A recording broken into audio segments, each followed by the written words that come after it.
Sobat AMS Batam tentunya.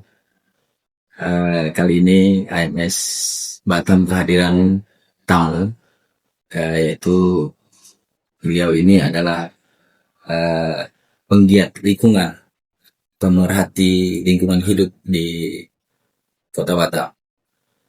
Ada hal menarik yang akan kita kupas terkait sampah yang ada di Kota Batam. Tentunya ini menarik bagi AMS Batam untuk mengupas terkait sampah yang amburadul ya. Kita bisa bilang amburadul ya di Kota Batam. Jadi beliau adalah Bapak Azari Hamid. Assalamualaikum Pak. Waalaikumsalam warahmatullahi wabarakatuh. Terima kasih Pak sudah mau hadir di podcast AMS Batam. Terima kasih juga undangannya. Jadi ada pertanyaan yang akan kami tanyakan. Adalah Bapak selaku penggiat lingkungan serta pemerhati lingkungan hidup, terutama di Kota Batam, Pak. Menyikapi terkait sampah yang ada di Kota Batam, yang menumpuk hingga lobi-lobi sampah, yang mengantri panjang untuk dibuang ke TPA. Apa upaya pemerintah seharusnya yang dilakukan? Ya, terima kasih. Assalamualaikum warahmatullahi wabarakatuh. Sahabat AMS Batam. Ini selang baru nih. Ya, Perdana. Ya, terima kasih. Jadi bicara soal sampah ya. Masalah sampah ini hal yang sangat mendasar dalam kehidupan kita sehari-hari. Hari-hari kita pasti akan produksi sampah. Benar. Itu pasti. Benar. Satu orang sekarang dalam sebuah penelitian yang sangat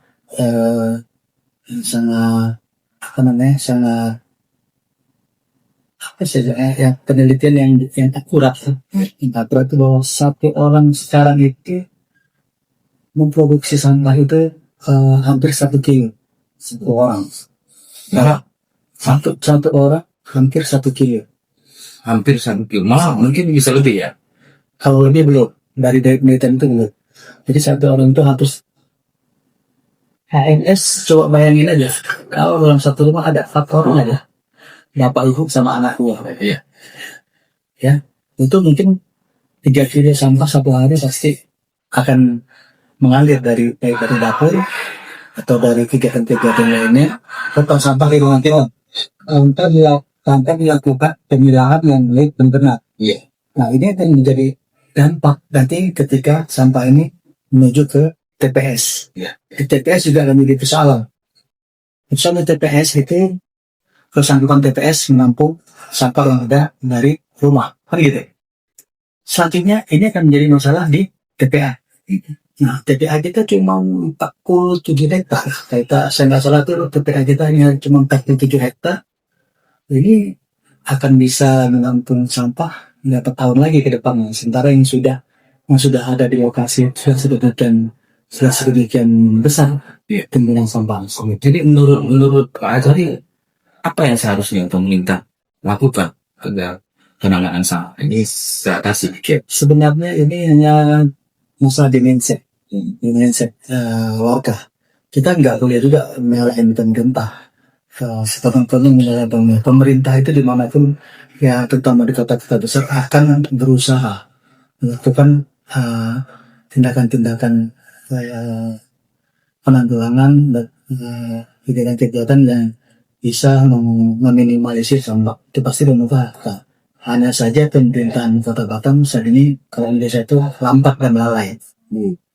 Lambat dan lalai dalam arti kata dinas yang bersangkutan kurang responsibility-nya terhadap kondisi sampah yang ada di masyarakat saat ini. Jadi kelalaian inilah yang menimbulkan banyak persoalan tuntutannya. Dari mulai lalai, terlambat, kemudian menumpuk transportasinya bermasalah. Tahu kan kalau transportasi kita, kalau sampah kita itu kalau mobilnya itu kan luar biasa. Jadi ada hal yang menarik nih Pak. Saya hitung sedikit. Di Liban ada informasi bahwasanya sampah itu pengangkut sampah tidak bisa karena kendaraannya itu lebih rusak. Jadi sampah itu menumpuk nih di satu tempat, di tempat daerah lingkungan warga. Nah, ada warga yang keberatan dan akhirnya mereka bertengkar. Gitu. Nah, itu. Ini menarik sih. Jadi gara-gara sampah timbul pertengkaran. Bagaimana itu Pak? Ya itu kalau saya bilang itu, kalau boleh saya memberikan apa namanya, menamakan kondisi itu negatif sosial problem. Jadi masalah-masalah sosial yang timbul, ya, problem-problem sosial yang timbul akibat dari kegiatan yang negatif, tidak berjalan dengan baik. Iya. Ya itu saya rasa kalau pada suatu kondisi yang sudah sangat apa namanya ya, yang sudah sangat terbiasa itu, pasti itu akan timbul masalah. Apalagi yang satu misalkan dia merasa tidak memproduksi sampah sebesar itu, kemudian dia menyampaikan ke pihak RT RW, saya tidak produksi sampah, tapi sampah di sini dan ini membuat rusak suasana lingkungan dan tentu tempat sampah di depan rumah dia. Itu persoalannya. Ini persoalan. Jadi sekarang yang perlu kita lihat ke depan itu adalah bagaimana pemerintah itu sekarang persoalan itu sudah ada di posisi TPA. Posisi TPA. Dalam kondisi saat ini, kondisi hujan ini, di TPA kan bermasalah. Baru dua hari atau kemarin itu baru ada banyak tamu di grup itu. Itu masalah antri. Atau udah mulai antri lagi. Jadi antri ini setelah saya pelajari dan setelah saya mendapatkan banyak informasi dan data, ini di TPA itu, di TPA Plata Timur itu ada dulu zona yang pakai di area ini. Zona itu anggaplah satu zona A. Nah sekarang di zona B. Nah zona A ini itu ditutup oleh Kementerian Lingkungan Hidup karena ada prosedur ilegal pembuangan sampah. Jadi itu ditutup sementara. Padahal kondisi di zona A ini sudah bagus. Lokasinya sudah bagus, sudah ditata, jalannya juga sudah ada terkerasan, sudah baik. Tapi ditutup oleh KLH karena ada prosedur ilegal pembuangan sampah industri di situ. Nah, jadi waktu itu dilarang dibuang sampah di situ. Dibukalah zona B.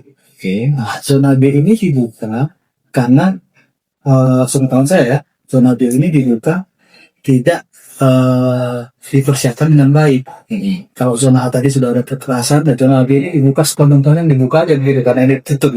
Nah, jadi soal sekarang zona B ini apabila hujan itu terjadi lumpur.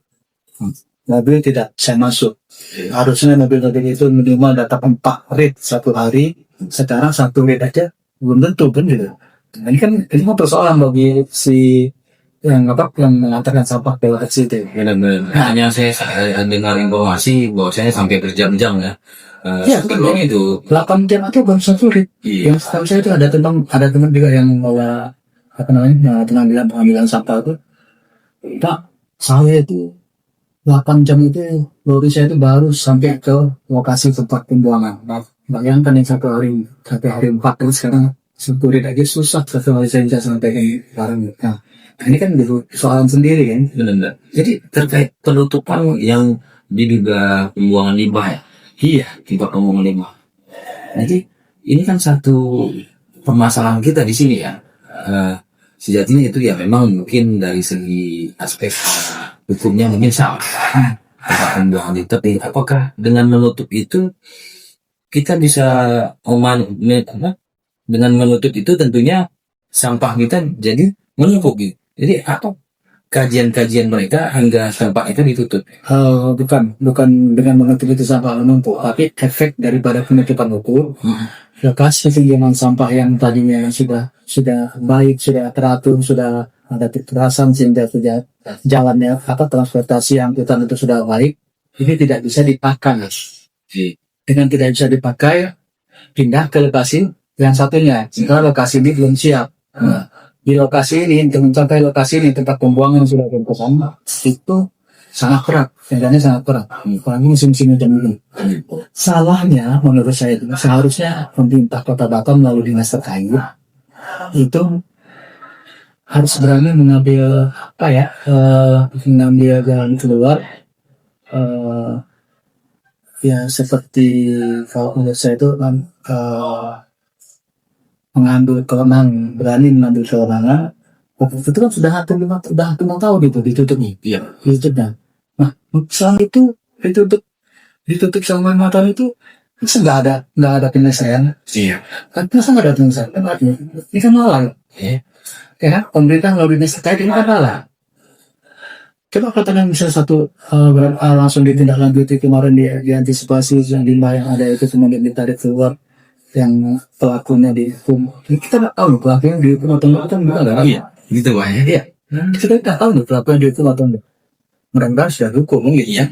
Nah, kalau itu diambil inisiatif, kemudian itu dilokalisir, kemudian ini bisa dibuka kembali, saya rasa nggak akan terjadi kondisi yang ada sekarang seperti ini. Nah, jadi nggak ada apa namanya, nggak ada pemikiran pemerintah kota melalui dinas terkait untuk melakukan itu sebelum membuka lokasi baru yang tanpa persiapan. Nah, terusnya membuka lokasi baru ini tidak harus ada persiapan. Nah, kalau ini dilakukan pada saat itu dengan apa namanya dengan kajian dengan uji-uji yang akhirnya diminta lah pada daerah mau ya tunggu dulu gitu, tunggu dulu ini jangan ditutup dulu karena ini kondisi TPA-nya kami baru ada ini lokasi yang baru kami persiapkan dulu lokasi barunya harus kita pindahkan. Nah, harusnya ada inisiatif seperti itu sudah terdapat ini Benar. ini gitu so. Karena kita di Batam ini ya, kota Batam terkenal dengan istilah kota teh obeng ya. Menariknya kita TO, ya ini TO Pak. Nah, kita berdekatan dengan negara Singapura ya, negara tetangga ya. Banyak wisatawan yang masuk ke Batam. Loh. Jadi kalau viral di kota Batam ini terkait sampah nanti di media ini terkait pemberitaannya semua sampah. Artinya itu menjadi poin negatif kota Batam. Setidaknya. Ya, semoga Pak Wali Kota Pak Amsakar mendengar dan melihat ini agar ada kebijakan-kebijakan yang baik yang dilakukan agar sampah-sampah di jalanan yang kita lihat menumpuk itu dapat teratasi dengan baik kan begitu Pak. Betul. Jadi mudah-mudahan Pak Amsakar dan pemangku kebijakan dapat segera melakukan upaya apa gimana Pak penanggulangan ya seefektif mungkin. Saya kira ini saya perlu tambahkan boleh nggak? Kita juga ke depan ini harus melihat umur TPA yang ada sekarang itu kan berapa tahun lagi bisa menampung sampah. Coba mungkin saya tanya sama Pak Topang. Iya. Perkiraan Pak Topang berapa tahun lagi? Ada 5 tahun lagi bisa menampung sampah kota-kota? Saya kira Dengan 47 hektar. Saya kira itu belum tentu sampai 5 tahun. Kalau saya malah prediksinya di bawah 2 tahun. 1,5 tahun itu sudah top. Dengan volume sampah yang ada sekarang. Kan masih banyak yang belum terangkut tuh. Iya. Yang ada di jalan sekarang belum terangkut. Saya berpikir dengan dua lokasi zona A dan zona B ini, kalau zona B itu susah kondisinya, itu 1,5 tahun lokasi sampah itu, lokasi TPA itu sudah sangat ya agak keren lah kalau bisa 2 tahun menurut saya ya dari apa yang saya lihat. Artinya kan sampah ini sebenarnya bisa dijadikan satu didaur ulang atau gimana? Ya itu pemerintah pusat melalui pembiayaan dari Danantara kan sedang melakukan PSEL namanya. Saya lupa bukan PSEL sampah apanya. Coba kita cari apa nama PSEL. Akhirnya gini, pemerintah pusat melalui pembiayaan dari Danantara itu mengajak beberapa perusahaan memberikan kesempatan untuk melakukan pengelolaan sampah dengan menjalankan waste energy. Ya. Waste energy sampah untuk untuk support energi. Nah, di sekarang itu di Indonesia mungkin ada 4 atau berapa kota ya. Setahu saya tadi saya lihat ada Semarang, Jogja, Medan, sama satu lagi saya lupa. Itu sudah mendapat perhatian langsung supaya untuk dilakukan kegiatan waste to energy itu Oh. dengan dana hampir 100 triliun. Nah, kalau kita dapat ini bagus. Tapi kan Batam nggak ada masuk dalam perencanaan pusat. Makanya saya berharap ada pelaku usaha yang care dengan masalah ini. Ya, walaupun pemerintah pusat belum memberikan Batam kesempatan untuk dilakukan PSL ataupun waste to energy dengan pembiayaan dari negara. Kalau ada teman-teman yang punya rasa empati dengan kondisi kesehatan Batam, kalau bisa terjunlah ke Batam, kerjasama dengan pemerintah Kota Batam, bersama dengan Kota Batam. Yang penting win-win solusinya. Nah, teman-teman di DPR, ya, ini biasanya, setahu saya itu nanti kendalanya itu pasti di DPR. Penentunya ya. Ya, nanti kan di DPR itu kan kalau ada investasi yang mau masuk, itu kan aneh tuh. Aneh tuh.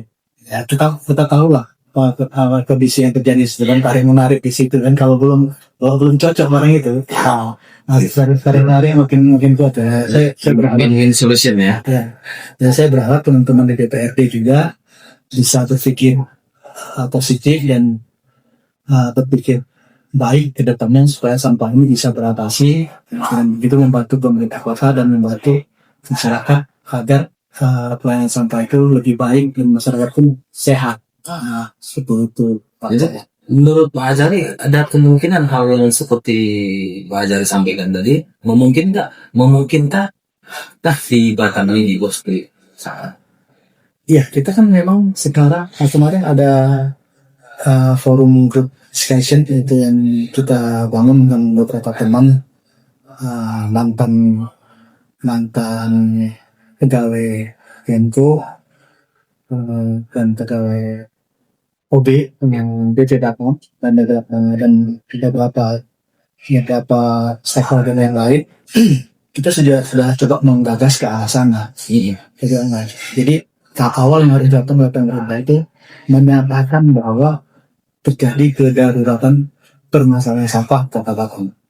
Kenapa ini harus dicetuskan oleh pemerintah agar dalam penanganan berikutnya pemerintah tidak bermasalah dengan hukum. Misalkan dilakukan kegiatan waste to energy tanpa menyatakan bahwa ada kedaruratan sampah, ini kan bisa jadi persoalan juga ke depannya. Benar. Tapi kalau menurut saya itu harus dilakukan sesegera mungkin. Dan kita nggak perlu investasi kalau menurut saya di Batam ini kan sangat banyak pengusaha-pengusaha yang saya katakan punya dana, punya kemungkinan secara finansial yang bagus, itu bisa kita jalankan saya. Bisa. Ada banyak pengusaha saya rasa di Batam yang bisa dirangkul oleh pemerintah Batam. Coba bayangkan ya, 4 pengusaha itu bisa bakal bendain satu proyek. Titik ke depan menurut saya itu masa sampah selesai. Ya, kita membangun TPA dengan proses pembuangan waste to energy, kemudian limbah cairnya kita pakai untuk pupuk, untuk pupuk dan banyak manfaat lain bisa kita. Jadi kalau saya pikir pemerintah harus cepat. Kita harus cepat. Jadi pertanyaan saya, apakah FGD ini sudah melakukan komunikasi dengan pemerintah untuk hal Sudah. Kebetulan kita sudah mengajukan rumusan yang sudah kita selesaikan dan kita sampaikan ke DPR Batam, ke Batam, juga ke DPRD dan DPR. Mudah-mudahan mereka bisa berpikir positif semua. Jadi artinya gini, persoalannya gimana sekarang? Contoh, persoalannya yang saya udah lakukan tipping fee itu pengantaran sampah di Bekasi. Jadi itu ada nilainya. Jadi Mas Topan itu antar sampah ke sana, kan dapat satu tonnya dapat berapa kursi tipping fee. Nah, jadi ini kan satu yang artinya ada nilai, ada nilai. Ini kalau bisa diatur dengan baik, dengan regulasi yang baik, itu akan jadi persoalan. Cuma itu tadi saya bilang, jangan ada tarik menarik, Oke. terutama antara legislatif dengan eksekutif. Jadi pengusaha bisa memanfaatkan pembiayaannya dengan maksimal. Tujuan tercapai, makan bersih, sampah bisa kita minimalisir. Terima kasih Pak Azari sudah mau hadir di podcast perdananya HMS Batam nih. Ya, mudah-mudahan dengan kita podcast di sini dengan apa yang disampaikan Pak Azari, masyarakat mendengar, pemerintah mendengar, dan dapat melakukan hal-hal yang positif untuk mengambil kebijakan yang pastinya baik untuk Kota Batam ya. Jangan ada lagi berita sampah tidak kali itu berita sampah di Kota Batam. Terima kasih Sobat AMS Batam. Hari ini hari Minggu, waktunya kita bersantai. Seharusnya kita nggak pusing mikirin sampah, tapi kita harus lihat di kondisi-kondisi pada saat libur sampah akan menumpuk, benar nggak? Jadi mudah-mudahan dengan kegiatanmu podcast kita ini dapat didengar oleh pemangku kebijakan yang ada di Kota Batam dan di pemerintah pusat tentunya, agar Batam masalah sampah yang ada di Kota Batam ini dapat terselesaikan. Jadi Batam Kota Madani. Assalamualaikum warahmatullahi wabarakatuh. Like and share, ikuti terus MS Batam.